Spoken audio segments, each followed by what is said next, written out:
Welcome to Real Estate Coaching Radio, starring award-winning real estate coaches and #1 international best-selling authors, Tim and Julie Harris. Real Estate Coaching Radio is the nation's #1 daily radio show for realtors who demand authentic, real-time coaching. Get ready for fluff-free, unfiltered, full-strength honesty about what's truly working to get you into action, helping others, and making money now in today's real estate market. Now to our hosts, Tim and Julie Harris. Hey, we are back, or rather I should say Julie is back. And a lot of you guys were emailing me and communicating, worrying about Julie. She is perfectly fine. She's just getting over a little bit of allergies that came as a result of the Saharan dust cloud that was encompassing basically all of the Caribbean. And now that it's unfortunately, it's washing over or blowing over to the Gulf Coast, and our friends in Texas are now experiencing the loveliness of that horribleness. But yes, Julie, as some of you guys might know, one of the reasons that we moved to Puerto Rico, one of the primary reasons is Julie had developed all kinds of asthma and all kinds of breathing problems. And a matter of fact, it got to the point where we went to a doctor, and the doctor said she only had 50% lung capacity. This is when we lived in Texas, and they put her on a bunch of different kinds of inhalers. But it was when we were living there in Texas, a little bit north of Austin, that we learned that essentially where we were living in Texas was one of the worst places in the nation for allergies. And so after a while of trying to manage her allergies, the doctor, essentially a nice gal, finally said to us, "You guys have to consider moving because this is just going to get worse." And there's no, basically Julie's going to have to essentially just deal with this the rest of her life if you choose to stay living in Texas. And we were originally from Ohio, and she had allergies there. And the only other places that we had when we were living in Nevada, guess what? Same thing. And we lived in, part-time occasionally in Southern California. That's the only place where her allergies weren't so bad, but they were still pretty bad because, just all the nastiness that kind of grows over in Southern California. And the closer you got to the coast and there was more coastal wind, the less the allergies were bad. But the doctor told us there's only a few places in the United States where you can really live and not have problems with the things that she was allergic to. And the top of her list was Puerto Rico. So that was the primary reason why we moved here a year ago. And since we moved here, Julie's allergies, she doesn't even take her inhalers anymore. She's like a new woman, It's pretty amazing. I haven't ever known Julie in the, almost 30 years we've been married, and I knew her in high school too, so I've known her for over 30 years. I've never known a time where she's been able to breathe as freely as she can now, except when the big damn Saharan dust cloud decides to come visit, and that sort of took her out. So she's, you don't want to hear her talk right now. She's getting over essentially what just sounds awful. And yes, so for those of you guys who are worried about her, she is right as rain. I assure you, she's a tough little chick, and she will be back in fighting mode any day now. Now, yesterday we talked a lot about an email that I had received where, someone was basically looking for direction, and I was telling you about the framework of a coaching call. And this is the same coaching call I provided to literally thousands of you guys over the years. And the whole point of this is really to get your minds clear and focused. Because right now, all of us have so many different things that are pulling us in so many different directions. We get this sort of, this omnipresent sense of dread for the future, dread for the past, not knowing what to do, what's going to happen next. And the more information the normal method of operation for all of us is we go seek outside sources for information for something that's going to give us some sense of control. But nowadays, with all these competing messages and all the political stuff that's going on, all the stuff about the coronavirus, I don't even want to, I don't want to raise your anxiety level, but you guys know as well as I do that there's, anxiety everywhere. It's crazy right now. I don't certainly remember a time like this in my 50 years on the planet, and I'm sure many of you will, resemble that remark, right? So the reality of it is we're all living through these historic times together, and so it's easy to lose track of what your North Star is. It's easy to lose track of what matters most to you because you're having so many of these things that are competing for your emotional bandwidth, right?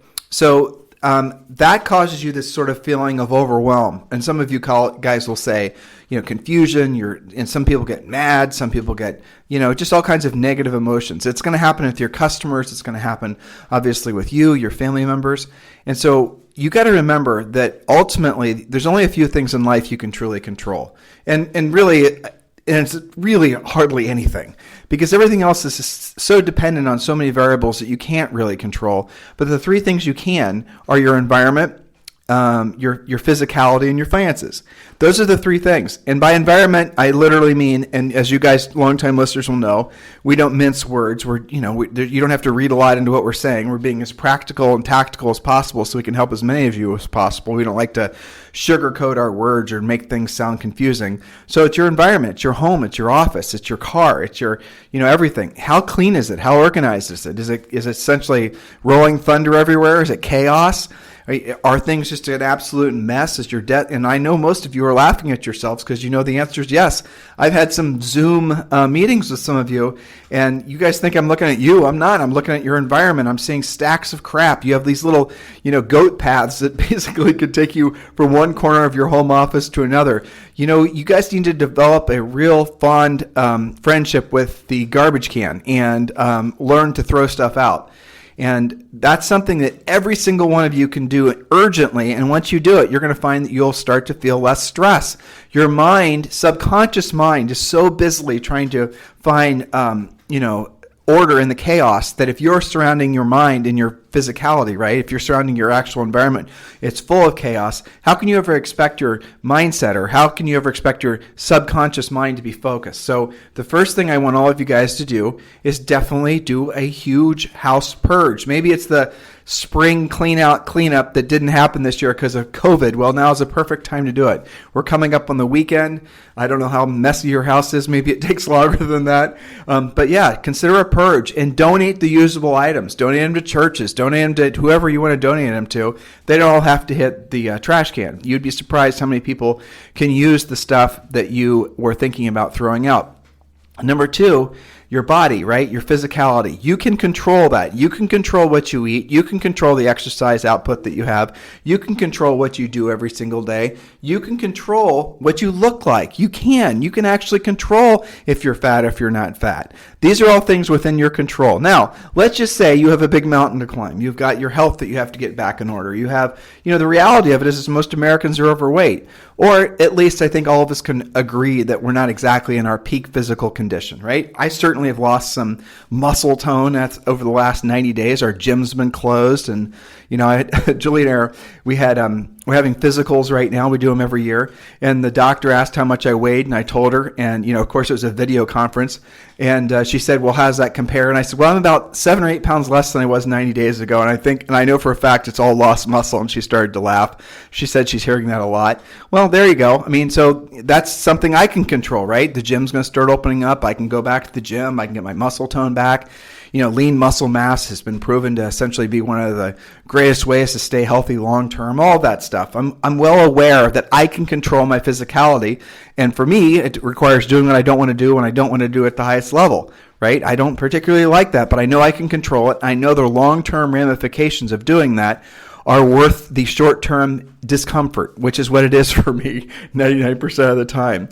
And the last thing, again, just remember these three things. When you're feeling out of control, and I'm going to give you a bonus point here in a second, then we're going to get to finishing out the coaching session, the virtual coaching session we started yesterday. And the third thing is your finances. You guys really can control that. And that's the thing that ultimately, if I had to say this again, I would put finances first. I'd put finances, environment, then physical, just depending what your physical situation is. Maybe you put physical first if you've got a health problem. But the reality of it is nothing else matters if your finance, well, obviously health matters primarily, but again, assuming that's not a pressing issue, your finances are the thing that all of you should be focusing on first, because you can have problems in the economy. You can have problems with interest rates, with just all kinds of social unrest, and maybe the pandemic comes back and who knows what. We've had everything this year, from locusts to earthquakes to, a pandemic to, a depression. And, if you guys are regular listeners, Julie and I laugh that they're going to start being reports of aliens. And sure enough, there's starting to be reports of aliens. We've been talking about that on our website, timandjulieharris.com, that the U.S. Navy is actually reporting stories on, alien sightings and whatnot. So of course that's going to happen this year, And then we have, really amazing things like a return to space and SpaceX and just all this other amazing stuff that's happening. But the moral of the story here is because we don't know what the next 6 months, let alone 12 months is going to be like, let alone, 18 months or there beyond.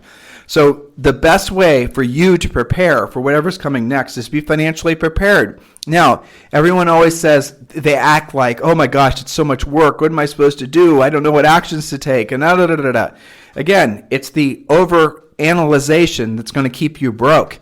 It's overthinking and thinking that you... So this is what most of you do. And make fun of yourself when you hear me say these things because you know it's true. Finances. You're going, yeah, no shit, Tim. I know I have to focus on my finances. I know that's important. I know I've been letting that get by me. I know that that's something that I'm vulnerable. And if the breeze changes ever so slightly, I'm going to be, cast off in a different direction than I want to go because I don't have my financial house in order. But I don't know what to do. That's not true. It's a lie. You do know what to do. You just don't want to do it. You know exactly what to do intuitively. You just don't want to do it. And I'll prove it to you. Okay, get ready. Listeners, I'm going to ask you a question. If you had to take, I'll pick out a reasonable number, 3 listings in the next 30 days. Some of you, I know you can do it in a day, right? A lot of our private coaching clients can do it in 10 seconds, okay?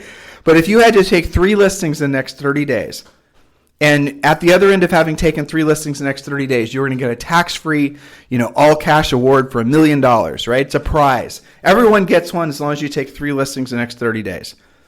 How would you do it? How would you do it? Where's your mind go? Three listings next 30 days equals $1 million. How are you going to do it? Do you see how you know how you're going to do it?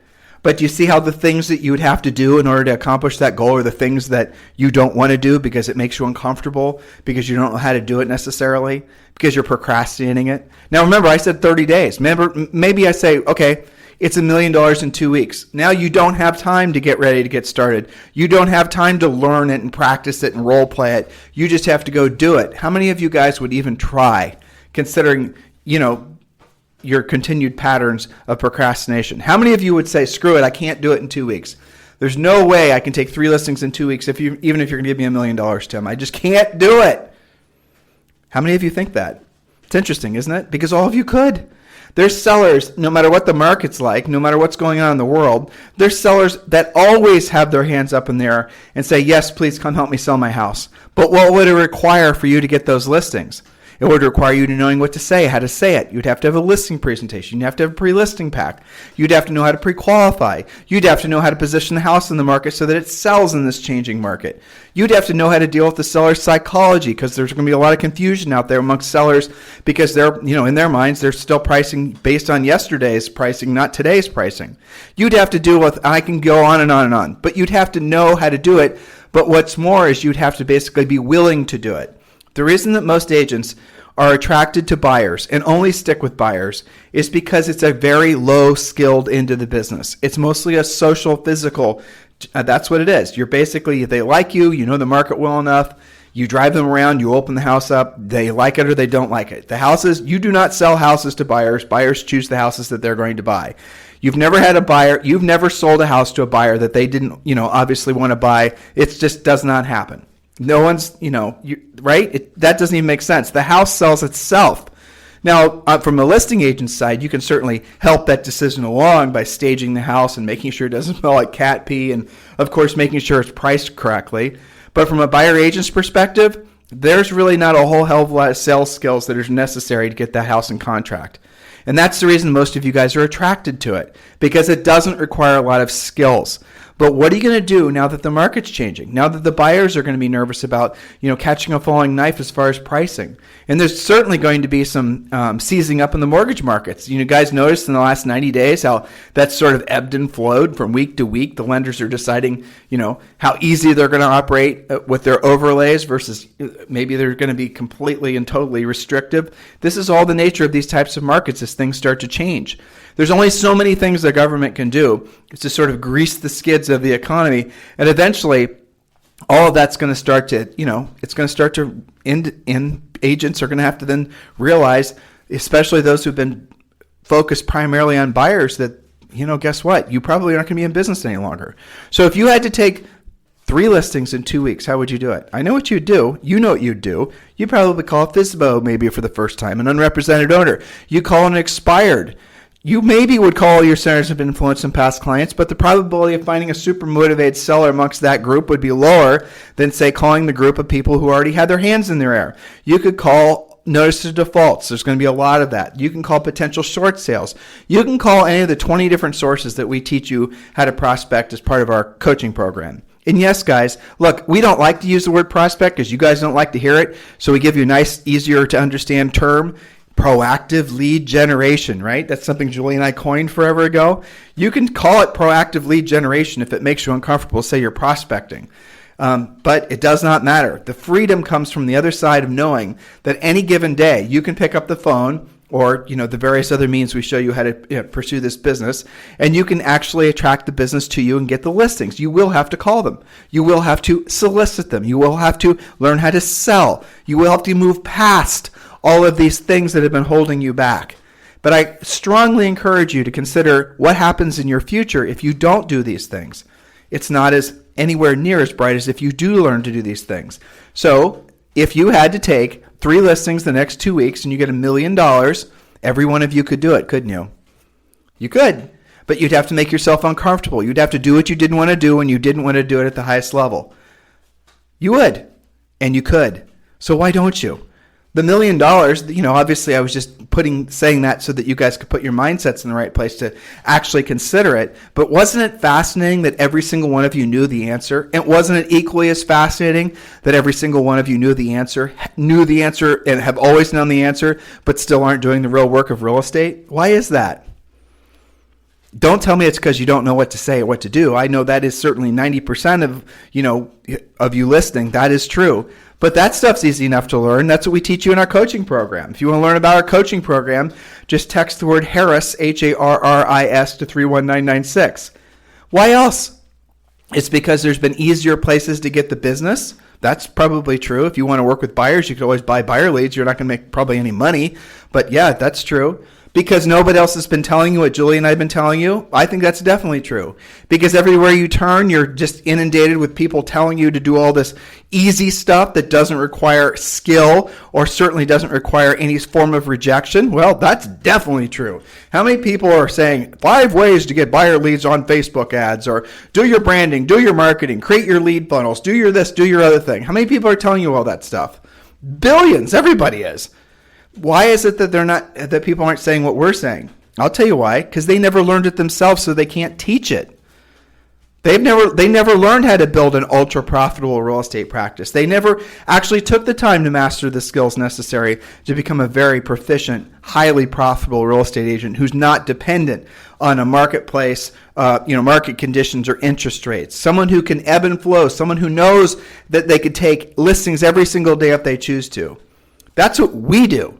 We're not into gimmicks. We're not into, shortcuts. We're not into basically easy buttons. We're into the real work of real estate. That's where you find your freedom.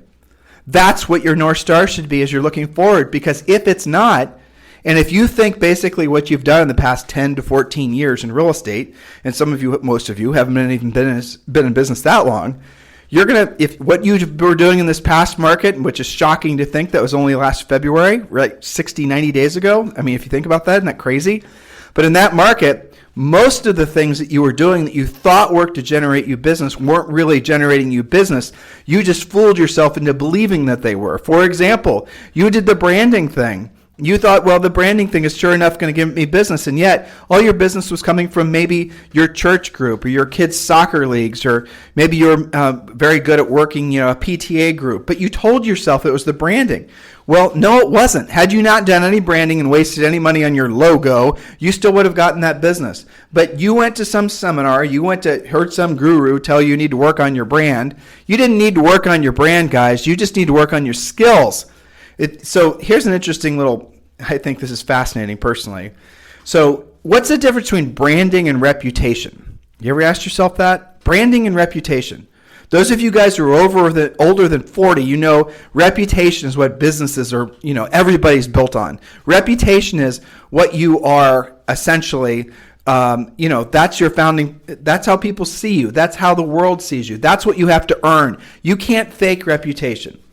You have to basically, if you want the reputation of being a successful, powerful, problem-solving real estate agent, you have to earn that from actually having been a successful, powerful, problem-solving real estate agent, which would have required you having done, guess what you didn't want to do and you didn't want to do at the highest level with a high level of skill that you could learn along the way. You don't have to have all the skill and then apply it. You could learn along the way. You guys following me on all this? So in order to have a real reputation of being a problem solver, you actually have to earn that. But this is what you guys have been led to believe. I don't think any of you got into real estate thinking what I was about to say is true, but people sold you into the idea that you could buy your reputation through branding. Isn't that fascinating? Or you could buy your reputation through social networking. Equally as fascinating. Now, why do people sell you guys stuff like that? Because you'll buy it all day long. Because you love the idea of being able to essentially not have to do the real work and never experience rejection, and then somehow miraculously all the stars will align and people will call you to list their houses. Now, there will be people that, just being very clear, some of you guys have confused yourselves into believing that those things were the things that led to your transactions. But what I'm here to tell you with zero doubt is you would have earned that business anyway had it not been, because of, generally speaking, your centers of influence and past clients. A lot of you would have gotten that same business without having spent all that money, and yet you do it. Why do you do it? Your ego, mostly, right? Doesn't your ego tell you that you're supposed to have a brand? Doesn't your ego tell you that you're supposed to have a fancy website? Here's a fun statistic on fancy websites. This isn't from me. This was from NAR, and then Teak Wiggins over at Inman did a great story on this maybe 2 years ago, and it was hilarious, really, I think. The average agent in the country gets a total of, guess how many leads or closings from their agent website per year? Guess how many? Podcast listeners, throw out a number. The average agent website generates how many transactions per year? The number is 0. That's the number. And isn't that what Julie and I have been telling you guys for years? That just spending money or even allowing any of your thoughts to go in that direction is a complete waste of energy? Now, why am I telling you all this, right? Some of you guys think I'm being negative. No, I'm not. I'm being honest. And I'm using actual facts and statistics. And if you don't like what I'm saying, that's okay, but don't stop listening because I'm trying to save you from what's going to be happening next year. Because if you're going to double down on the bad ideas, then what's going to happen is when the train comes around, you're not going to be on that train because it's going to pass you right up. And that's what's starting to happen. So many of you right now are seeing what is the last bastions of this boom market that, go by you. You're not experiencing any of the benefits of this last hurrah. You know intuitively, I bet you every single one of you know intuitively that what's coming in the market next year is going to be profoundly different. And I'm going to tell you something fascinating, why I know you know that. And Julie and I put this on our website. We talked about it in our podcast last week. The amount of money being saved right now is at like at historical highs. It's okay. So people might say one thing, right? If you don't ever judge a person by what they say, judge them by what they do. So what you're seeing right now is the U.S. population, folks are saving more money than they have in forever. Now, that's a collective unconscious thing, which is fascinating. Do you think people are sitting around the virtual water coolers talking about how they're going to save money? No. Everyone's doing it in anticipation of this sort of universal feeling that we all have that there's going to be harder times ahead. It is fascinating. Call it the collective unconscious. Google that term. Whether it's real or not, I don't know, but I do know that there is this tendency that if you want to see what direction, for example, the economy is going to go, watch the savings rates. Because if consumers, right, which I personally hate that term, but if consumers are saving their money and not spending it, that tells you they're fearful of their future.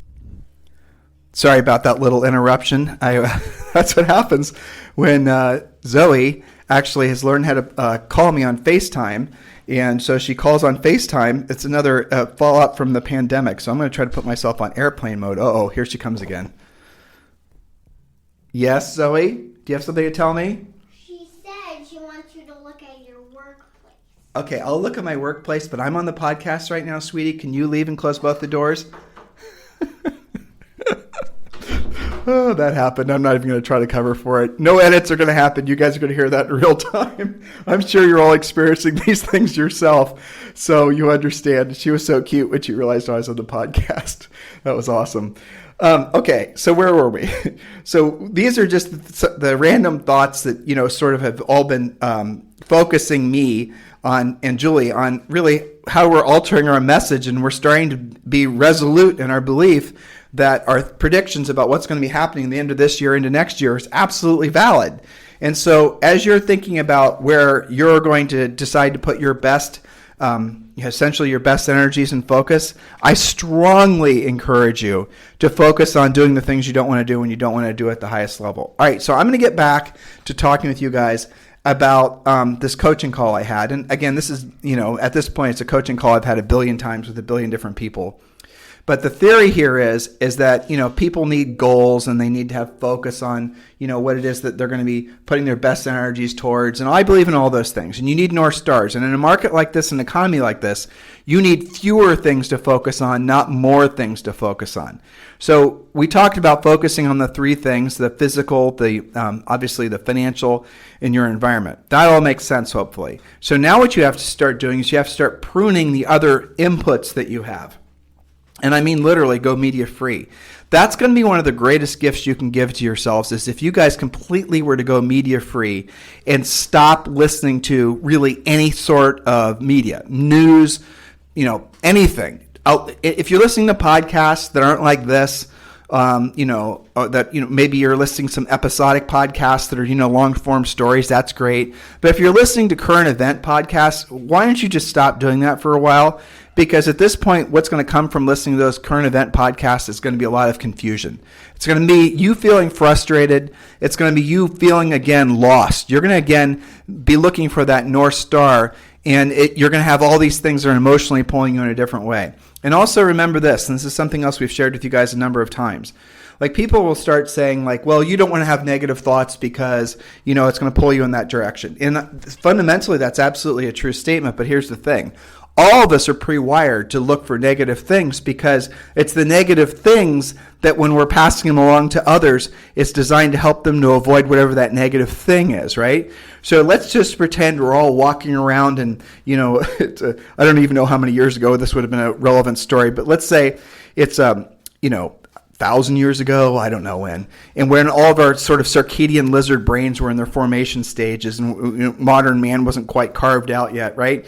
And so when you are walking down a path, if someone came the opposite direction, you didn't probably want to talk to them about the weather. You wanted to ask them what had they come across on the path to see you that maybe you should be aware of, so that you could maybe avoid the roving horde of zombies, or the Tyrannosaurus Rex, or whatever it is, the saber-toothed tiger. You guys get the point. So people naturally want to hear negative news because it helps them to prepare and protect, right? That's how all of us are wired. But that's also incredibly exploitable by people that are trying to get your attention and grab your attention. And that's the reason people will channel surf. And they'll go and scroll constantly looking for some negative news headline. Because, look, you could talk about the little chemical dopamine release that comes from it, and that little aha thing and all that. You could talk about all that, but here's what I want you to remember. Ultimately, it is hardwired into all of us to look for negative news, but ultimately, and here's the magic of this, it is your choice as to whether or not you're going to choose to react to that negative news in a negative way. So if you're constantly filling your head and your heart with a bunch of negative news, if you're constantly filling your head and your heart with news headlines and all this other stuff, you're going to feel like you're being attacked. You're going to feel like there is a zombie, horde that's waiting around the corner to eat you. You're going to never want to take the actions necessary to avoid that potential pain. Does that make sense? So what all of you guys have to understand is you can't necessarily control your first reaction to negative news, and just accept the fact that you do have a predilection to look for it. That's natural, but you can control how you react to it. And if you want to essentially limit the amount of work you have to have, trying to control these negative thoughts that surround all of us, then the best thing to do is just limit the inputs. So go to the source, go to the news, right? Maybe start to, pare back your time on Facebook, eliminate the people that are surrounding you with all this negative stuff. Just, respectfully, nicely, take some time off. Give yourself a break. Make it so you don't have to have a constant inner battle going on with where your mindset is. These are all things that are in your control, and this is part of your environment, right? Does this make sense, listeners? Okay, so here's moving forward, here's the next thought for you. If you guys, some of you guys are feeling like you lost half of your year, and I'm here to tell you you didn't. This first half of the year has proven to you that you have more staying power than you thought you did. Or at least it's proving to you the fallibility of the plan that you were on. So if it took the PPP and the government bailouts to make it so you had some resemblance of financial security, maybe that should be a wake-up call that you need to be taking a serious hard look at how you're managing your finances, right? If you've gained the COVID-19 pounds, maybe it's a good opportunity for you to take a hard look at how you're treating your body. You guys get the point here? So if you look at the last 6 months, not as a curse or not as a, it was a forced quarantine, at least the last 90 days, and maybe in parts of the country there'll be another forced quarantine. But if you look back at it as a sort of an opportunity for you to have taken a little slight sidestep from reality, and did you learn from it? What did you learn from it? Did you learn that maybe you weren't, and your business model wasn't as strong as you thought it was? Well, guess what? That's what you should have learned, most likely. That's what a lot of the country is learning. That's what a lot of small business owners are unfortunately going to learn. The unemployment rate is going to increase. It's not going to decrease. You guys are going to see this. We've been predicting this since March. All the programs, the PPP and the EIDL loans and the enhanced, all this stuff, it's going to run its course, and then you're going to see more people losing their jobs. You're seeing an increase in the number of resumes that are flowing through all the job, search sites. This is a trend that's going to grow to a macro trend, which tells me that you should be preparing for next year being significantly different. Now, don't be fearful of that, because there'll still be lots of opportunities for those that have skills. You see how the recurring theme here is have skills? You guys sensing that a lot of the skills you're going to have to develop are maybe the very ones you have been avoiding trying to learn? Once you know how to have a conversation, you can follow by following a script, a pre-qual script, for example. A buyer pre-qual script, a seller pre-qual script, not something that's based on, something you've patched together from different Facebook groups, but an actual proven script, a listing presentation script, a script on how to get a price reduction, a script on how to price your house correctly in the first place. Those types of scripts. Once you have those memorized, and you don't have to memorize them first. You can use them. You can read them. You can have them printed out. You're going to find a lot of the things you were fearful of were just basically all in your head. They're all fake, all imaginary. You're going to have conversations with buyers, and it's going to turn out those buyers are actually sellers, and things are going to flow together with a lot of ease, and you're going to be experiencing this sense of control. Remember, that's what we're talking about here, regaining a sense of control. You're going to have this sense of control because your business is no longer going to be based on luck and lies. And that's what a lot of you guys have been, essentially counting on, luck and lies. Luck that you'll have somehow business will show up in your, your email, your text, and lies that the things you're spending money on will somehow cause those leads to show up. And that's what gives you the ultimate sense of insecurity, is because you're basing your business on things you can't control. Right? Remember the 3 things you can control. What were they? Environment, physical, financial. How are you going about generating your business? Trying to generate business based on things that you can't control. Does this make sense, listeners? Intuitively, it does, doesn't it? I mean, when we're having this conversation together, because that's what we're doing, don't you yes, there's going to be some angstful feelings, maybe a little bit of anger, maybe a little bit of, negative reaction. Because you don't like what I'm saying, but it's not because you don't know what I'm saying is true. It's just because maybe you've had the thoughts that what I'm saying you've thought yourself before, but you've done everything in your power to try to procrastinate or ignore those feelings and those thoughts, and your subconscious mind trying to, hey, Bob, wake up. There is a Tyrannosaurus Rex that's around the corner, and maybe we should alter course, right? You see how these things all weave themselves together, and how what I'm telling you already intuitively knew? I know you know what I'm saying is true. But are you going to wait and experience hardship before you actually take action on these things? Are you going to wait until next year to see if Julie and I are correct? And by the way, Julie and I and pretty much every major economist are correct. Is that what you're going to do? Why would you do that? That doesn't make sense. So we're walking in that, I'm walking one direction on the path and you're walking in the other.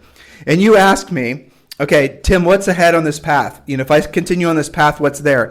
And I say, listen, Betty, there's not only a hoarding, group of zombies, but there's zombie Tyrannosaurus Rex that love to eat people named Betty. I mean, this is the worst path ever for you to be on.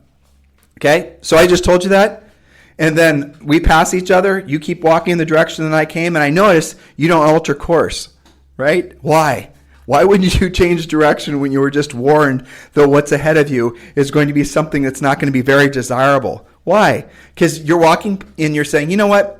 I'm not going to believe in what Tim just said. I like my mindset is telling me that there's not going to be a big, zombie Tyrannosaurus Rex that loved to eat Betty's up there. I'm just going to keep on walking on this path, and my mindset's going to cure all, and I'm just going to basically woo-woo my way to survival. Right? I mean, I'm just trying to make you guys laugh, but you get the point. You know what I'm saying is intuitively true. You got to trust yourselves. You're smart enough to know that. You have to change direction. You have to do it in a radical way. Look, not everything you're doing is going to be a toss-out. Some of these things that you're doing are good ideas that we can embellish. But how many of the things you're doing can you say with 100% confidence would result in you winning the challenge of taking 3 listings in 3 weeks if you had that challenge? None of them, right? Because they're all based on luck and lies. You guys get it? You understanding, at least intellectually, what I'm saying is true? For those of you who've never been exposed to thoughts like this before, you can't say you haven't been exposed to thoughts like this before now. You have. So if you choose to continue on that path along with Betty, and you find yourself becoming a zombie because, you got bit, well, you did it yourself, didn't you? The zombie horde is 6 months to 12 months away. That's where it's waiting for you. Please take a serious course direction now. Now, when you're thinking about goals are something everyone talks about. And I talked about this a little bit yesterday. A goal must be a dream with an action plan. The action plan is the part where everybody fails because they don't know how to make an action plan. We created this years ago, but it's something that's fantastic. It's called the Real Estate Treasure Map. The Real Estate Treasure Map is not for wimps. I think it's 75 pages. It is. It's mostly fill in the blank. It asks questions it makes you think about all the things that are important to you. We're not telling you what's important to you. We're not trying to put our values on you. We're making you, through the Real Estate Treasure Map exercise, determine that for yourself. And I'm going to tell you guys how you can get a free copy of the Real Estate Treasure Map. Just text the word Harris, Harris, to 31996. We're going to text you back links to 6 free books. The Real Estate Treasure Map is the first one that I need you to absolutely download and then print it off and then take the time to go through it. It's going to require you doing some math. It's going to require you doing some, frankly, some real soul searching about your thinking. But the best part of it is, it's going to put you in a position where you can determine what your goals are. Arguably, though I think I'm pretty much in lockstep with this, there's 5 areas of life that pretty much everyone can set goals around. And you guys know what those 5 areas of life are? They are family, physical, financial, educational, and spiritual. Now, here's the thing about those 5 areas of life. They don't all have to be in perfect balance. And that's another thing that absolutely drives me crazy when I hear people say you're supposed to be in balance. Balance is something you'll never experience. If you want to focus on balance, I'll give you a secret. Focus on the balance in your checking account. Because if you try to have balance between each of those 5 categories, it is impossible, and you'll burn yourself out trying to have balance, right? You'll burn yourself out because, okay, Tim, what does balance in spiritual mean? Or what does balance in educational mean? What does balance in family mean? What does balance in physical and financial mean? What do those things even mean? I have no idea. I never told you guys to do it. I thought that was dumb the first time I heard it when I was in my 20s. I think it's dumb now. Because here's the reality of it is at different point in your life, you focus on different things. Different things become important. I don't know how old you are, but I'm going to assume you're the average agent. Let's say you're 56 years old, and you're thinking back to the things that were important to you 10 years ago, 20 years ago, 30 years ago, right? You see how it's different things? I mean, I can remember, 20s and 30s. Do you remember how the things that were important to you as far as your physicality, for example, was maybe something that was important? For me, Julie and I, we were very focused on financial back when we were in our early 20s because we had specific goals, but not very many other people our age were. So it really depends on, it's an individual thing. And I have noticed that sometimes, well, most of the time when people get older, then they start basically focusing on spirituality. But right now, every single one of you listening, and the things that you can control, right, are going to be in the 2 areas of life I want you to focus on primarily, are financial And then the physical aspect. This is for goal setting. Okay, now I realize that you can also focus on your environment too, and that's something you should do, but it's not a goal setting type thing. I pivoted conversations. Are you guys, following me here? So with the financial goals, here's the challenge I have for all of you. And this is going to be something easy to say, and if you've never done it before, it's going to be hard for you to actually wrap your mind around it. Here's the way you offset negative momentum. You have to overproduce. So if you've never taken listings before, if you've never had a listing before, that's fine. Set the goal of having 5 listings at all times. The Real Estate Treasure Map walks you through all this, by the way. Just text the word Harris to 31996. So focus on maybe having 3 listings or 5 listings at all times. The Real Estate Treasure Map will tell you how many listings you need to have at all times to meet or exceed your financial goals. Now, if you've had listings before, if you're used to carrying 10 or 15 listings, you need to double it, if not triple it. That's the only way you're going to offset the market that we're going to be entering into. Do not mentally wrestle with what I just said. Tim, why would I want to have a bunch of listings if the market was going to change? Because you sure as heck want a lot of listings because the market's changing. A buyer's agent's going to suffer in a changing market because the buyers are going to be the first ones that exit the building, right? They're the ones that are going to take themselves out of the market. The non-motivated sellers who would have been your buyers are going to stay put. The straight up buyers are just going to keep renting. Those types of things. And so during a transitioning market, before people feel like they can buy again because there's price stability, you're going to see a lot of essentially the buyers are going to take themselves out of the market, which will obviously cause price erosion. CoreLogic and now others are all predicting there's going to be, for the 3rd time in the history of the United States, nationwide depreciation of home values. Some markets it's going to be double digit. Other markets it's going to be less than 5%. But the conclusion is, and who knows if they're true, if they're right or not, but just operate as if they were, that there's going to be a precipitous drop in home values next year. Is anyone else telling you this, guys? This information is available for everyone to read. I'm not making it up. You guys can read the same information, Julie and I do. We publish all these articles and with comments on timandjulieharris.com, so just hop over there and check those out yourself. But assuming what we're reading and what we're sharing with you is true, that there's going to be a drop in home values, that's going to be affecting the buyers first in terms of their willingness to buy. Which means if you want to be relevant in real estate, you're going to have you have to be a listing agent, because the more listings you have, the higher probability you have of being able to stay in positive cash flow for longer. And the other thing is when you're a listing agent, you have leverage. I don't even have to sell that to you, do I?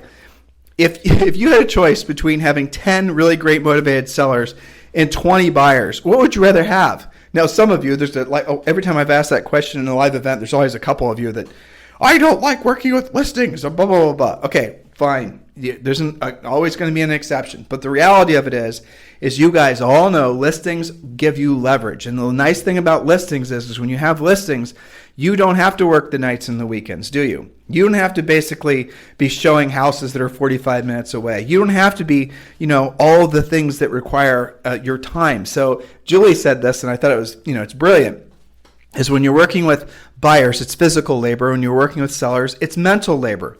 The mental labor means you have to learn skills. Once you have those skills, you don't generally, as long as you keep them, sharp, you don't have to relearn them. So you know what to say and how to say it. Everything I'm saying to you guys, I've said 1 billion times before. There was not one original thought that I've said to you that if you listen to our past podcasts, read our book, certainly if you were a coaching client, Julie and I have been doing this for decades. Every single thing I've said before, it's essentially, I've internalized and it's become somewhat of a script, right? Maybe more than a script at this point. That's what happens when you essentially do the same thing over and over again. What the amazing thing about working with sellers is, and buyers for that matter, but just in general, is you say the same thing over and over and over again. So make sure what you're saying is the thing that's going to get the job done, not just some gobbledygook, ineffective garbage. Make sure you're saying things that are going to actually get people into the end zone and get the house listed and get the house sold, not just some convoluted, cobbled up thing that you maybe had work in a seller's market. Because whether you want to hear this or not, in the seller's market, houses sold themselves. Your marketing and your branding and your virtual tours had virtually no effect on the price of the house or the sellability of the house. Oh, that is assaulting, isn't it? Some of you hate that I just said that. Well, okay. So there has been a whole bunch of studies and a whole bunch of research that has, and research this yourself, we've talked about it on our website, that has absolutely proven that having your house, a seller's house on multiple websites, like Zillow, Realtor.com, remember Trulia, all these others, has zero effect on the days of the market or the actual list to sell price ratio. Zero. Okay? Virtual tours and all that stuff.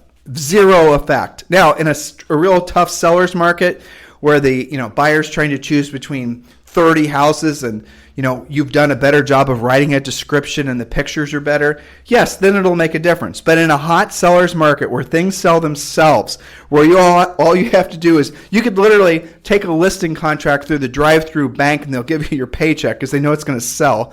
That's a joke, but you guys get the point. When it's that hot, at that point, when you're doing all this extra stuff, it's just because you're feeling obligated to placate the seller's ego, and it's essentially an arms race to who's going to offer the seller the most tchotchkes, and you're having to appease the seller to get the listing. But don't fool yourselves, or don't let people fool you into believing that has anything to do with the sellability of the house. Sellability of real estate has to do with price, condition, and location. Oh my gosh, that's so old school, because it's true. That's it. It's true. You can have price, condition, location. If you have great price, great location, and great condition, you put it in the MLS with no description, no pictures, is that house going to sell itself?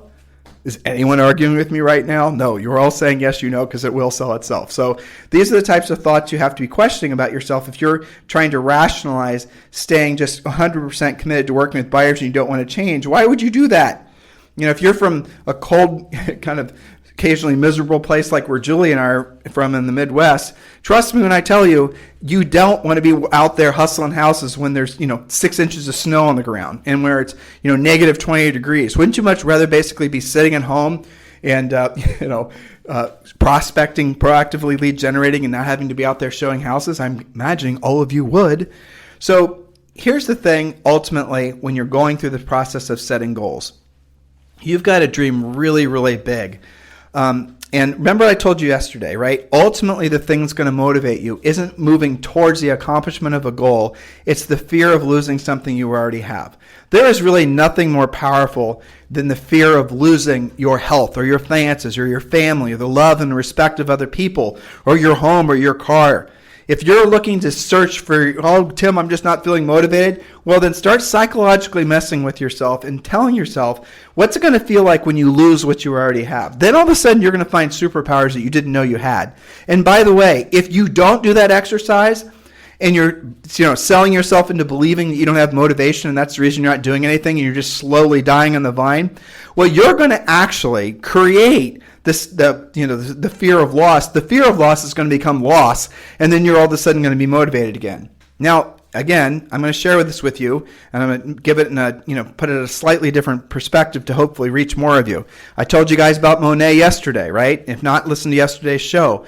So ultimately, if you're wanting to know what it feels like to be broke, if you've not been broke for a long period of time, and you're trying to find some sort of innate drive to force you forward, maybe it's not even the fear of, maybe you're thinking to yourself, well, I will never be broke, Tim. I can always get a job. How can you get a job with record unemployment? And what makes you think the job that you would get was anywhere come close to basically covering your fixed cost or your overhead? Well, then you're going to say, well, Tim, my husband or my spouse works, so I don't need to actually do what I don't want to do and I don't want to do at the highest level because I got money coming in to cover myself. Well, good for you. But here's what happens. What if they lose their job? It happens in a market like this. Tim, what are you talking about? I've got my pension. I've got my teacher's pension. Oh, really? How does that teacher's pension in most states get backstopped? I know, property taxes. So what happens if all of a sudden properties start depreciating? What happens if sales tax receipts start going away like they did over the pandemic? What happens if all these things you believed would be, rock solid and be there forever just like you thought they would? What if you discover that they're all basically built on paper mache pillars? Because that's what they are built on. The only thing that is not is your skill set. See how the difference between the way Julie and I approach life and the way maybe a lot of other people do is we are not putting ourselves in a position to be reliant on other people ultimately. We're putting ourselves in a position to be relying on knowing that we have the skill set to solve other people's problems. And that's something no one can ever take away. It's the whole thing, the power of education, right? I mean, once you have an education, it can't be taken away. You can lose everything that you have, but you can gain it back. But why would you want to go through that if you didn't have to?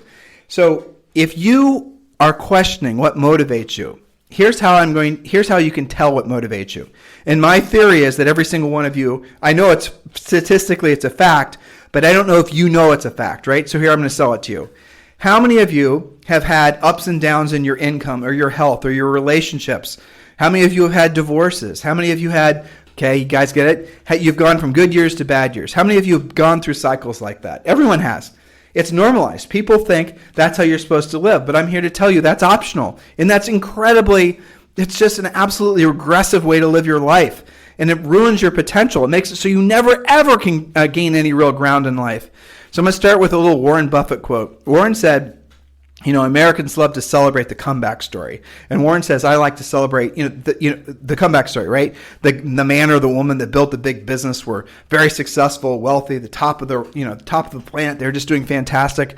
And then all of a sudden they lose it all. Maybe they lose it all through just, bad decisions, too much risk. They lose it all because they develop health problems, because they cheat on their spouse or whatever it is, right? They put themselves in a position to lose it all. But then guess what happens? They get it all back again. They recreate themselves. Isn't that sort of what everyone's, that's like the American vision of, yes, you can do it again. You can recreate yourself over and over again. And Warren Buffett said, Americans love to celebrate the comeback story. I love to celebrate, the guy or the gal that never lost, that earned it, that built it and never lost it. So do I. I think that's smart, right? Why would you put yourself in a position to have to go through this construction-destruction phase throughout your entire life? Because eventually what's going to happen is, frankly, you're just going to be too old to reconstruct. Or you're just not going to have the motivation to do it. Or the world is going to push back hard enough against you actually, reconstructing that you won't be able to do it. There is something called ageism. There is something called health. There is something called opportunity that does not offer its same. You aren't given the same opportunities as an older person as you are as a younger person. It's a fact, what I just said. I'm not saying if it's right or if it's wrong, right? But it is a fact. And you guys who are my age and older, you're experiencing that, aren't you?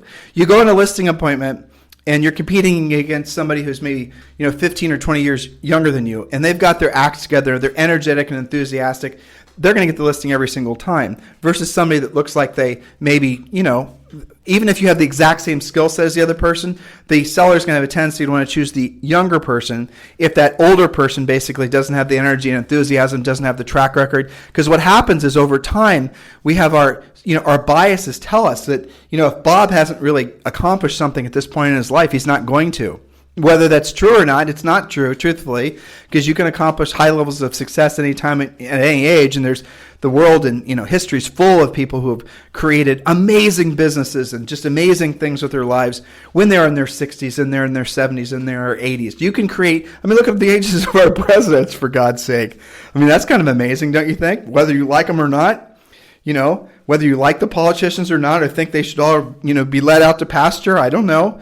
I don't know what your opinion is, but still, they're in the ring, they're fighting, and there's lots of, again, there's thousands of stories of people that have had the greatest levels of success. And every single one of those stories, when you read them, I'll tell you what the thing was, is they had that little epiphany where they said, I'm sick of basically ebbing and flowing. I'm sick of climbing up the mountain, falling back down again. I'm sick of having, maybe 3 to 5 or 10 years worth of, ascension and great success followed by a bunch of failure. I don't want to do that pattern anymore. And I acknowledge and I know and I accept the fact that, these are the things that got me off track. These are the things that ruin my potentiality. It's always the same stuff. It's 3 letters. It's called ego, right? Your ego tells you don't have to learn anymore. Your ego tells you, I'm good. I'm good. When you hear someone say I'm good, they're full shit. Anybody who says that, they're 100% not good. That is the surefire international, you're not good if they say I'm good. That's somebody who's trying to be complacent. That's someone who says, you know what, I don't need to learn anymore, or I'm in good enough shape. My finances are strong. My relationship is great. My relationship with God is great. My relationship with my wife is great. My husband is great. My kids are great. My neighbors are great. Everything's great, right? Great, I'm good. Nope, you're going to lose it. Because nothing in life will allow any of us to stay complacent. We are forced to change every single day. And as soon as you stop learning, As soon as the world passes you by and you start losing listings, people don't want to do business with somebody that, if you don't have the skill set that other people have. As soon as you stop trying to improve your financial situation, you're going to lose the financial situation you have. Do you understand what I'm trying to say to you here, guys? If you're looking for ultimate motivation, accept the fact that the greatest motivation for everybody is losing what you already have. Isn't that what you've done throughout your life? Haven't you gone through these boom and bust cycles? Why have you chosen to do that? Because you said, I'm good in your own way, right? And then you put it yourself into neutral, you allowed yourself to be complacent, and you lost what you had. Can all of you relate to this? That's a choice. You don't have to go through that. You don't actually have to follow that pattern. It's a choice. It's a horrible choice, but is that the one you've been following? Are you ready to stop doing it? Hopefully you are. Hopefully you're taking these things seriously. Start with the real estate treasure map. Tomorrow I'm going to start the series that frankly I'm really looking forward to, called You Have the Moral Obligation to Be Rich. It's one of my favorite series. Julie and I did 4 or 5 shows about this. We've updated the notes. Hopefully she's feeling better tomorrow so we can ebb and flow together on these podcasts because it's very enjoyable for us, something we both look forward to. But yeah, we're going to pick up tomorrow where we left off today, and we're going to talk about, do you have a moral obligation to be rich? And by the way, the answer is yes.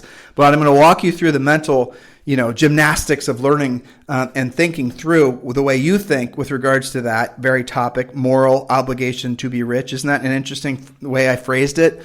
Isn't that fascinating? I'm trying to say something that's confrontational so that you'll actually say, Tim, how can money and rich be a moral thing? Well, I'll explain it on the podcast starting tomorrow.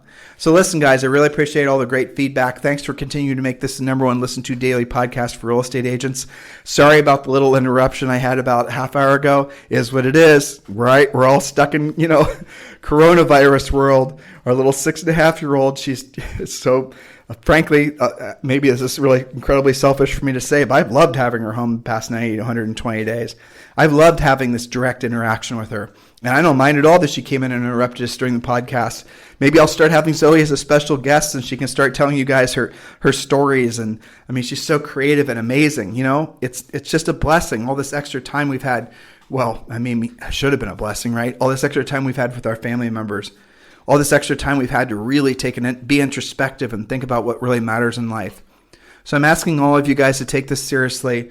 Realize that no matter what has happened in the last 90 days, no matter what's going to happen next 180 days to, frankly, years in the future, it isn't within your control, within a certain, realm of reality.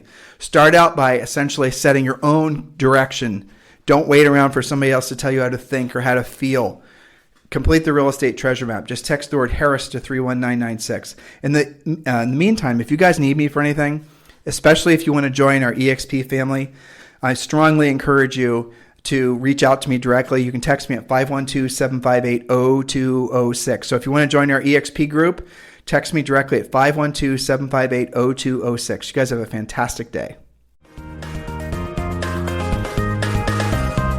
This program has been a presentation by Tim and Julie Harris, Real Estate Coaching. For more information on our real estate coaching and training programs, visit our website at timandjulieharris.com. Remember to tune in weekdays at noon for upcoming shows, and until next time, thank you for listening to Real Estate Coaching Radio with Tim and Julie Harris. This podcast is a part of the C-Suite Radio Network. For more top business podcasts, visit c-suiteradio.com.